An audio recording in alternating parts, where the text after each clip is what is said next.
नमस्कार। आज या व्हिडिओमध्ये आपण उन्हाळा स्पेशल कैरीची चटणी बनवणार आहोत।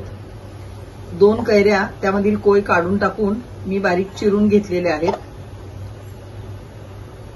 अर्धा वाटी चण्याची डाळ अर्ध्या तासापूर्वी पाण्यात भिजवलेली होती, ती भिजून इतकी झालेली आहे।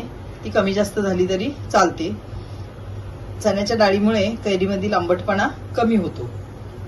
त्यानंतर अर्धा चमचा साखर, ही ऑप्शनल आहे, तुम्हाला आवडत असेल तर घ्या, नसेल तर नाही घेतली तरी चालेल। अर्धा चमचा मीठ, अर्धा चमचा जिरे, 6 ते 7 लसूण पाकळ्या आणि 4 हिरव्या मिरच्या देठ काढून मी घेतलेल्या आहेत। तर सर्वप्रथम आपण हे सगळं मिश्रण मिक्सरच्या भांड्यामध्ये एकत्र करून बारीक करून घेणार आहोत।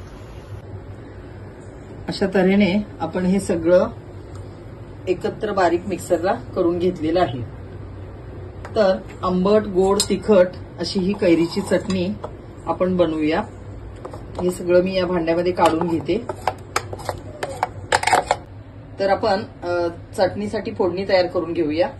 त्या पळीमध्ये मी 1 चमचा तेल घेतलेलं आहे, त्यामध्ये मोहरी टाकूया।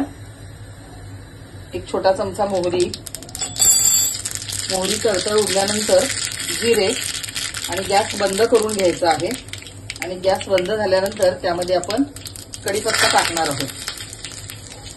कढीपत्ता कडक होईपर्यंत फोडणी तयार करायची आहे।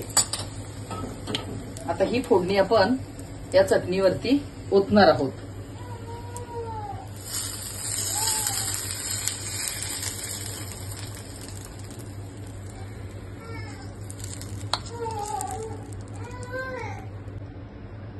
तर कैरीची आंबट, गोड, तिखट अशी चटणी आपली तयार झालेली आहे।